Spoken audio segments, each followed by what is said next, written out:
അർച്ചന please, ഞാൻ ഇത്രയും പറഞ്ഞിട്ടും നീ എന്താ ഒന്നും മിണ്ടാത്തെ? എന്തെങ്കിലും ഒന്ന് പറയ അർച്ചന. ഒന്നും ഓർമ്മ വരുന്നില്ലേ? ഇതിനേക്കാളും വലിയ വണ്ടി ഓടിച്ചിട്ടുള്ള ഈ മാണിക്കുഞ്ഞ് എന്നോടാ കളി. സ്വിച്ച് സ്റ്റാർട്ടായി. അമ്മച്ചിയെ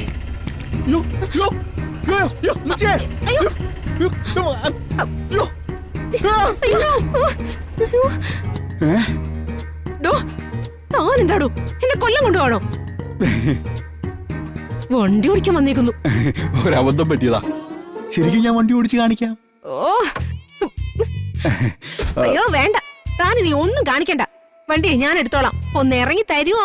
അതെ, വണ്ടിയെ ഞാനേ ഒന്നും പറയണ്ട, ഇങ്ങോട്ട് മാറി അതുകൊണ്ടാ വണ്ടി ഓടിക്കാൻ വന്നേക്കുന്നു. ഞാൻ ഓടിക്കാതെ.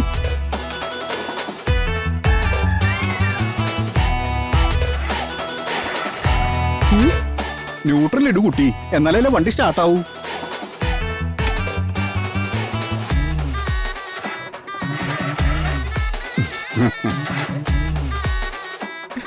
ഇതിന്റെ കാര്യത്തിലേ തീരുമാനമായി. ഇനിയേ ഇതിവിടെ തള്ളി കയറ്റാനേ പറ്റൂ. മര്യാദയ്ക്ക് അങ്ങോട്ട് തള്ളു. തന്റെ വാക്ക് കേട്ട് വണ്ടി ഓടിക്കാൻ തന്ന എന്നെ പറഞ്ഞാ മതിയല്ലോ. ലക്ഷറി വണ്ടി ഓടിക്കുന്ന ആളാണ് പോലും. ഇങ്ങനെയാണോ വണ്ടി ഓടിക്കുന്നേ?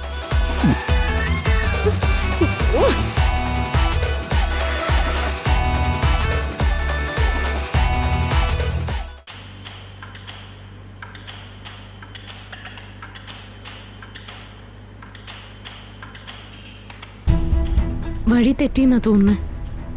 അല്ലെങ്കിലും ലക്ഷ്യമില്ലാത്ത യാത്രകൾക്ക് എന്തിനാ പരിചയമുള്ള വഴികൾ?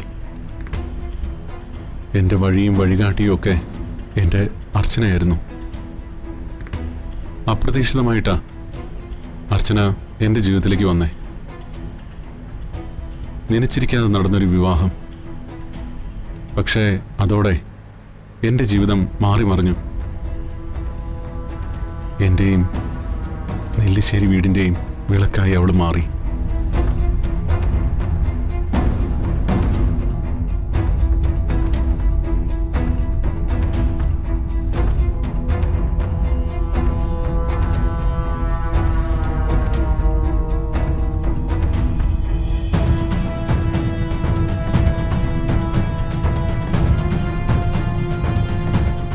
നെല്ലിശ്ശേരി സേതുമാധവൻ എന്നൊരാളുണ്ടായിരുന്നു.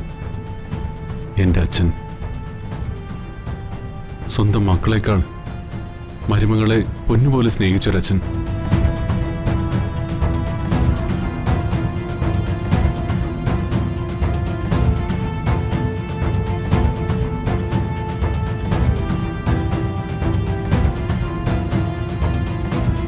ആ മുഖം പോലും മറക്കാൻ നിനക്ക് എങ്ങനെ? നീ എല്ലാം മറന്നു, എല്ലാം. സച്ചേട്ടന്റെ ഭാര്യയായിട്ടല്ലാതെ ഇന്ന് വരെ ഒരു നിമിഷം പോലും ഞാൻ ജീവിച്ചിട്ടില്ല, ഇനി ജീവിക്കുകയുമില്ല. പക്ഷെ എല്ലാം ഒന്ന് കലങ്ങി തെളിയാൻ എനിക്ക് കുറച്ച് സമയം വേണം. ഞാൻ തരുന്നത് വലിയ വേദനയാണെന്ന് എനിക്കറിയാം. പക്ഷെ കുറച്ച് നാൾ കൂടി എനിക്കിത് തുടർന്നേ പറ്റൂ, എല്ലാവരുടെയും നല്ലതിന് വേണ്ടിയിട്ട്.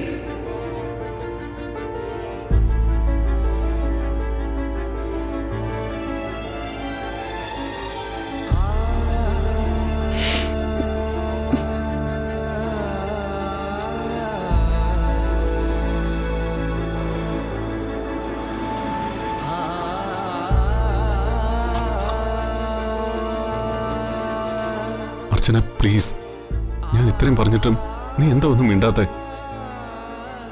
എന്തെങ്കിലും ഒന്ന് പറയ അർച്ചന. ഒന്നും ഓർമ്മ വരുന്നില്ലേ?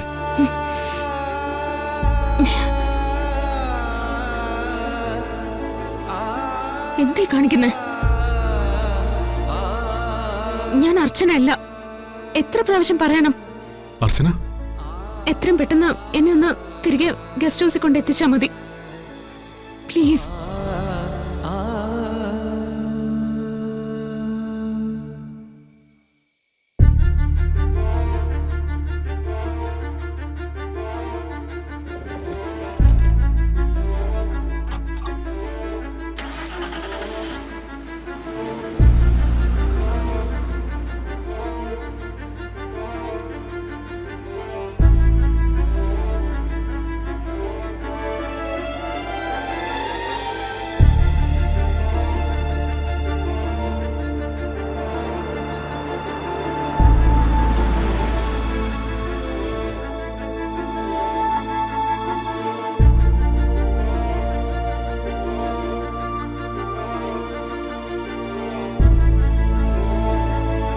കോട ഇറങ്ങാതെ മുന്നോട്ട് പോകാൻ പറ്റുമെന്ന് തോന്നുന്നില്ല.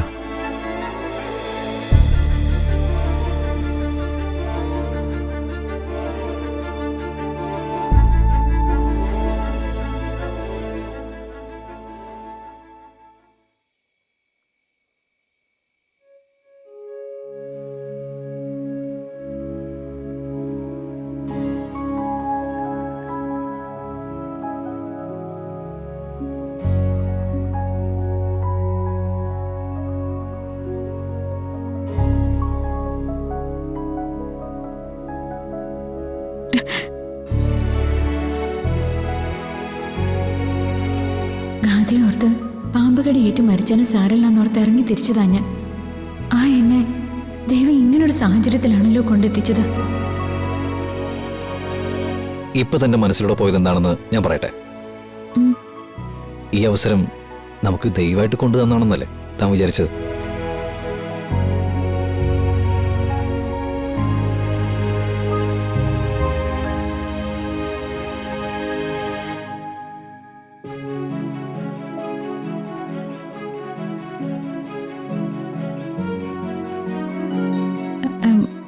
അയ്യോ നവീൻ, നമുക്ക് തിരിച്ചു പോയാലോ? എനിക്ക് തിരിച്ചു പോകണമെന്നില്ല. നേരം പുലരും വരെ നമുക്കിവിടെ ഇങ്ങനെ സംസാരിച്ചോണ്ടിരിക്കാം. ഹാ, അത് കൊള്ളാം. ഈ രാത്രിയില് ഈ പരിപാടിയിൽ ഇങ്ങനെ നിൽക്കാനോ? ആരെങ്കിലും കണ്ട ഭ്രാന്താണെന്ന് വിചാരിക്കും. വിചാരിച്ചോട്ടെ, ഇതൊരു സുഖമുള്ള ഭ്രാന്താണെന്ന് അവർക്ക് അറിയില്ലല്ലോ.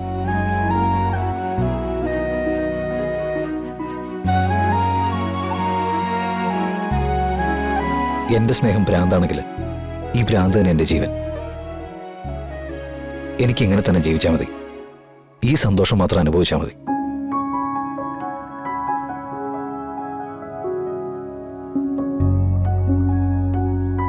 നിലാവും മഞ്ഞും നമ്മൾ രണ്ടാളും മാത്രമുള്ള ഈ രാത്രി. ഇവിടെ ആരും നമ്മളെ ശല്യപ്പെടുത്താനില്ല.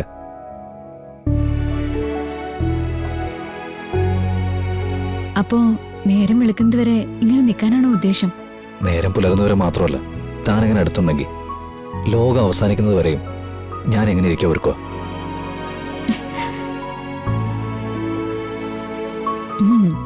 കുറച്ചു കഴിയുമ്പോ ഈ മഞ്ഞെല്ലാം മായും, ഇരുട്ടൊക്കെ മാറും. പിന്നെ പഴയ കാഴ്ചകളിലേക്ക് തിരിച്ചു പോവും. എന്തുവേണേലും സംഭവിച്ചോട്ടെ, ജീവിതകാലം മുഴുവൻ നമ്മളിങ്ങനെ ഒന്നിച്ചുണ്ടാവും.